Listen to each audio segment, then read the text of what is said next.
If you're going to go to work and spending time away from your family, your loved ones, and your hobbies, why not choose a field that would reward you the most? The 5 approaches I'll be mentioning today are ways that you can leverage your time and effort into generating wealth in the least amount of time possible.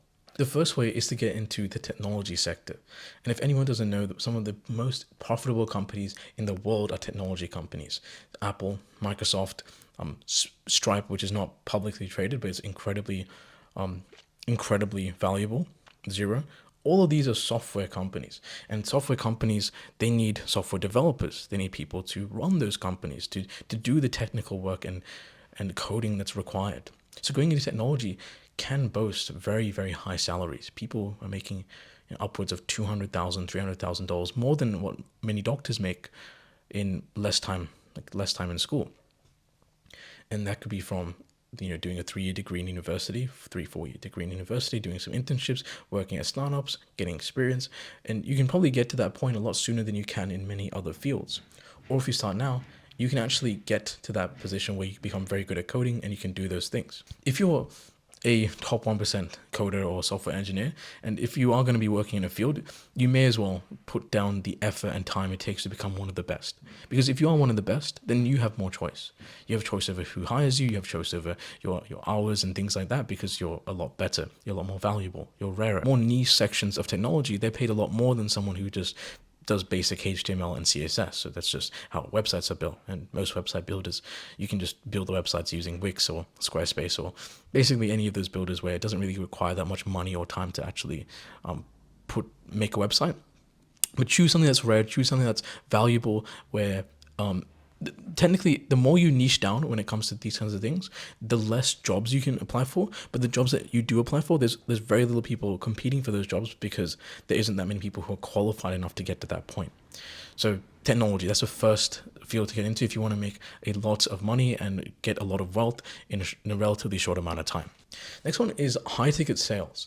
So selling anything requires more or less the same skills. Like if you're selling just a used Toyota Camry compared to selling a yacht, it's more or less the same skills that you will need to sell those two things.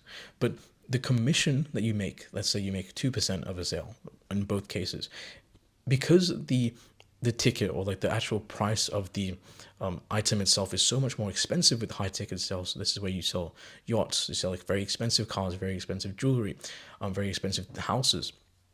You can make a lot more per sale. You can make tens of thousands per sale rather than just hundreds per sale. And that's a huge maximizer. So if you go into high ticket sales and if you're a very good salesperson, you can definitely make a lot of money in that field. Let's say you sell a $4 million house because you work in a real estate agency that sells those things, or you have your own real estate agency that sells houses in a very expensive neighborhood. Well, you sold a $4 million house, you have a 2% commission rate, you just made $80,000 from one sale. That's most people's salaries. So you can see how this can go even higher for things like expensive cars, for Lamborghinis, Ferraris, and yachts and things like that, especially if you are targeting commercial clients.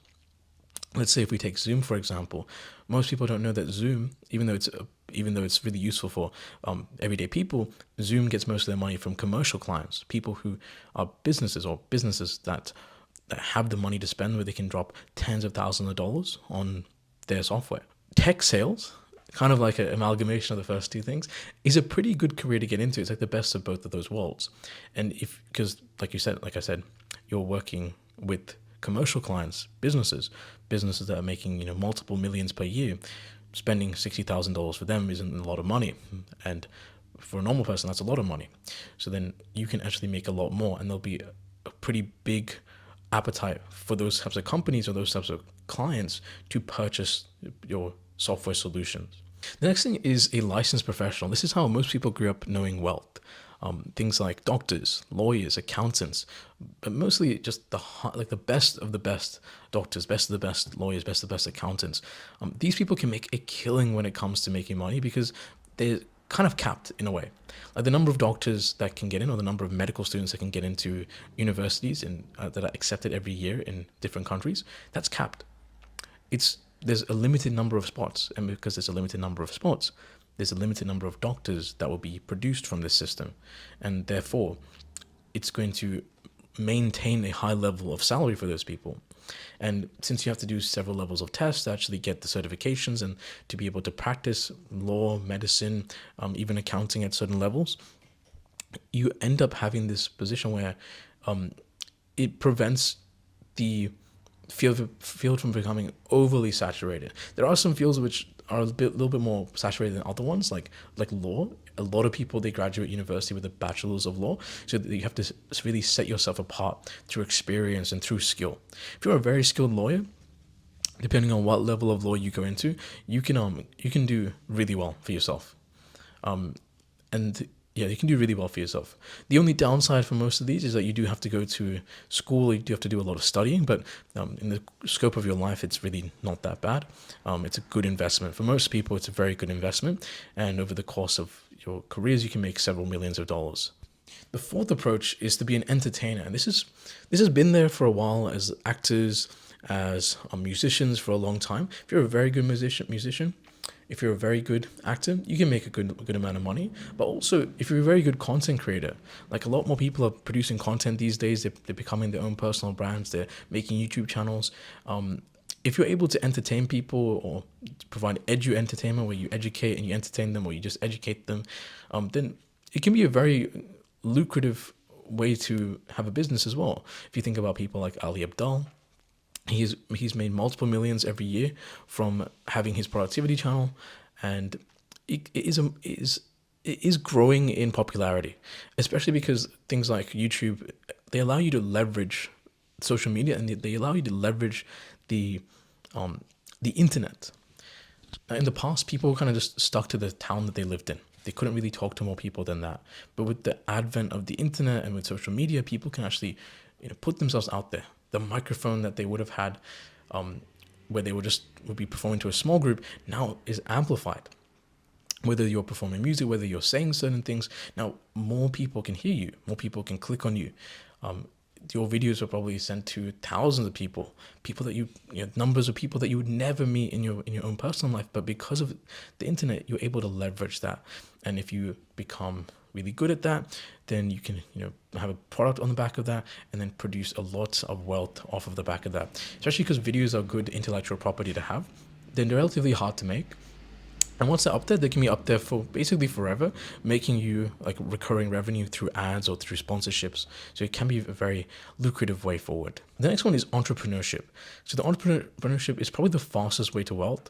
If you start a business and then you work on that business, provided that you're actually good at what you do and then you're improving at what you do. And it's something that you want to do for a very long time, because you want to be looking at this from a 10, 20 year horizon, not just a 1-2 year horizon. You can get very wealthy.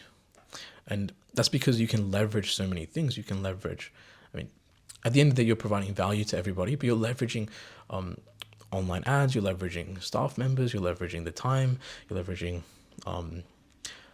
software that you use. And there's a lot of points of leverage that you can get that you just won't get as an employee.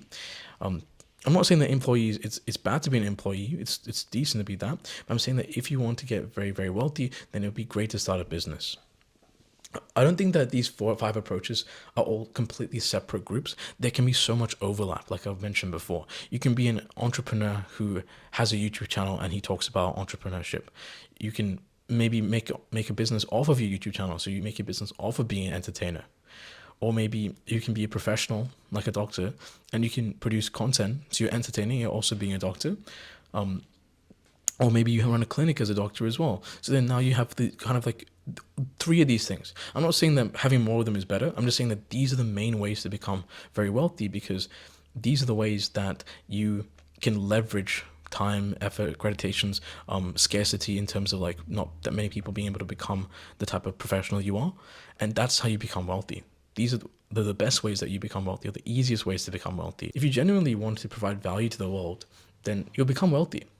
Doctors, accountants, lawyers, and I'm missing so many people here, but you can provide a lot of value. The more value you can put out into the world, the more wealth comes back to you. If you entertain a lot of people, or if you educate a lot of people, then people would feel that your word is valuable and they would buy your products. For example, if you produce value to your customers, then they would say good things about you, then other customers would want to join and then become clients of yours. So just focus on providing value and focus on one of these things here. Even in sales, like people have like a very negative perception of sales. If you're a good salesperson, you're not going to sell something that someone doesn't need or someone doesn't want. So if someone can't afford a yacht, doesn't want a yacht, you don't want to sell them that. Or if someone can't afford a house, doesn't really want a house, like you're not going to waste your time. Like choose people that actually want the thing that you're trying to sell. That's the easiest way to get there.